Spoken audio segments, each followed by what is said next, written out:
perhaps leaving the United States. And one last thing, I think you should replace the K with an H. It's supposed to be Ahmed, not Ahmed.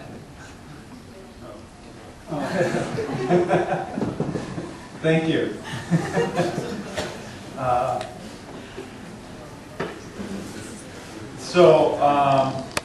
Okay, on the first, the comparison to the U.S. history. Yeah, the play, My Name is Rachel Corrie, when it played in Seattle, we did a lot of talkbacks after it. And one, my daughter and I did, and after everybody else left and we're walking out of the theater, this guy came up to me and he said, "This is an American story. You're talking about this, what Rachel was seeing in Gaza." And I said, "Well, what do you mean?" And he said, "It's an American story. It's a story of my people." And I said, "Oh, that's what I thought you meant." And often, I don't know if you're Native American or anybody here is, so I said, when we speak, rarely is there a Native American in the room, you know, and I'll say, we have to be a little bit humble about what we say because we're all settlers here. And it's a frequent story that's repeated over and over again, and it's been repeated long enough. It needs to stop. As for asking the Arab countries for help here, no. I mean, most of our, I think our activism in terms of with governments has been focused on Rachel.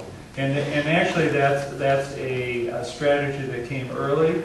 After Rachel was killed, we were going to Congress and we were getting help from a group that many of you will know, the AAI, Arab American Institute.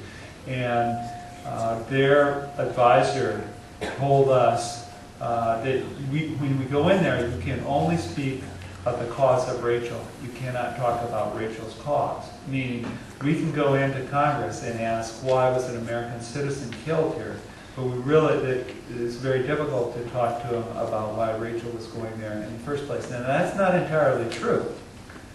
But as you're going in, that it's probably a better way to go. And then you can figure out, well, okay, how are they reacting to this? And sometimes it's a human rights issue. And I remember talking to somebody, she's a staff person, because somebody told us, go to the Black Congressional Caucus, go talk to those people and talk about human rights. And I was talking to this woman, and she said, "Well, I read the newspapers, and you know, it's just not. There's a human rights issue here. That's not the way you see it in the newspaper." And I said, "Well, the newspaper doesn't always tell you the whole truth on this issue. Sometimes it's a little different. And you just look at her face, and there's the woman that marched with Dr. King. You know, she got it in a second, and she went from." You know, one side of this issue to the other in front of my eyes because, of course, her experience was so much more than this guy's experience with all that, that it made night and day. You know, she got it with just that statement because her experience was, there are other issues that the newspapers didn't want to talk about. So anyway, you know, there's not much in terms of trying to go to that help, of trying to figure out what happened to Rachel and bring that to light, and I think it brings to light what the Israelis knew they did to Rachel, what they knew, and their changing story about what they say happened to Rachel. That's one of the reasons for our lawsuit in Israel, is to try to go through the discovery process and get from the Israeli military. They're supposed to tell us everything that they know about what happened to Rachel. So we're asking them what the videos that they have. Release the whole video because they haven't done that. And release it in an altered form because they haven't done that. Release some of the orders that were given and the audio that was given there because they haven't done that. They just release a little bit and then they slant it. And even from what we can see, we can tell that they've misused that. They've lied to the U.S. Congress. We'd like to see a little bit more of that, so it's even more obvious than it is to us. So that's the sort of thing we can do. I'd like to address the part where you asked about our thinking about leaving, since we're contributing to more, with our tax dollars, contributing to more deaths. I'm not sure if you think that's what we should do or not, or whether you'd like to see us do that. But no, I'm not going, and I'll tell you why. It's because after Rachel was killed, there was an Israeli citizen who contacted us.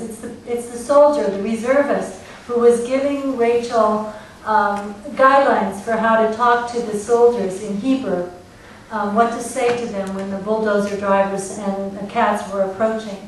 And his name was Danny, and he wrote to us after Rachel was killed, and he said, I feel so responsible, I feel guilty, because I tried to tell her that the soldiers had a conscience, and now I don't believe they have a conscience in Gaza.